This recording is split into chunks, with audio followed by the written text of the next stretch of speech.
210 BC, 300,000 soldiers trapped inside 2 cities. Starvation looming, enemies waiting. One general's solution? Fake his own execution, then unleash 1,000 flaming oxen with blades tied to their horns in a midnight terror attack that would shatter an empire. This is the story of how psychological warfare defeated superior numbers. And the lessons are as brutal today as they were 2,300 years ago. 284 BC, the kingdom of Yan invaded Qi with overwhelming force.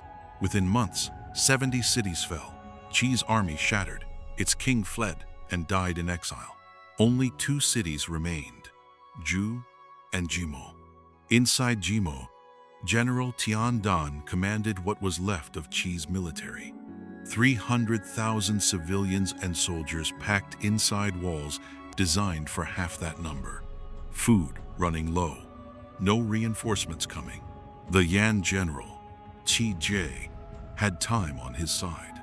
By 210 BC, the siege had dragged on for years. Yan's strategy was simple. Wait, let hunger do the killing. But Tian Dan understood something his enemy didn't. Desperation can be weaponized. Tian Dan's first move wasn't military, it was theater. He spread rumors through spies that the worst thing the Yan could do was desecrate the graves of Qi's ancestors. Predictably, Qi Jie ordered it done. The rage inside Jimo became a weapon. Tian Dan had united his people through shared humiliation. But here's what makes this legendary. He knew rage alone wouldn't win. He needed the enemy to relax. So Tian Dan staged his own execution. He sent word through double agents that he'd been overthrown by factions wanting peace, that a new general would surrender soon, that Yan's victory was inevitable. Qi Jie believed it. The Yan army, exhausted from years of siege, began celebrating prematurely. Discipline slipped. Night patrols thinned. They thought the war was over. It was about to begin. Under cover of darkness, Tian Dan prepared his weapon. 1,000 oxen, their tails wrapped in oil-soaked reeds, blades lashed to their horns. Behind them, 5,000 elite soldiers dressed in tiger-striped camouflage. The plan was psychologically brilliant. Oxen in pain don't retreat, they charge forward in blind terror. Light their tails on fire, and you have 1,000 living battering rams that can't be reasoned with or stopped. Midnight.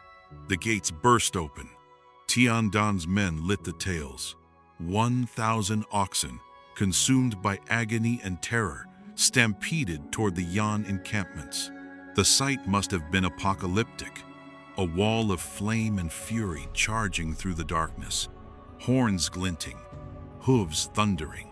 The Yan camp descended into chaos. Soldiers woke to flames and stampeding beasts with blades on their heads. No formation, no orders, just primal terror. And then Tian Dan's infantry hit them from behind. Qi Jie died in the stampede, his army routed. By dawn, the Yan forces were fleeing across the countryside. But Tian Dan wasn't finished. With Yan's army shattered, he launched a counteroffensive that recaptured all 70 cities in a matter of months. The kingdom of Qi was reborn from the ashes of defeat. The Battle of Jimo became legend. But here's what most people miss. This wasn't just about oxen and fire.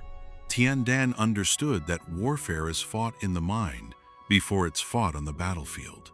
He manipulated his enemy's psychology at every step. First, he weaponized his own people's rage by letting the enemy desecrate their sacred sites. Then he faked his own death to make the enemy complacent. Finally, he deployed a weapon designed not to kill efficiently, but to create maximum psychological terror. Each step calculated to break enemy morale before breaking their lines. Modern militaries call it psychological operations, or PSYOPS. Tian Dan didn't have the term, but he understood the principle. Perception shapes reality. An enemy who believes he's lost has already lost, regardless of troop numbers or resources. The lesson from 210 BC echoes through history. Superior numbers don't guarantee victory. The side that controls perception, that weaponizes psychology, that makes the enemy defeat himself, that side wins. If this battle captivated you, hit subscribe for more epic military history. Drop a comment. Which ancient commander should we cover next? Outrow, concatenated with outro, silent, MP4.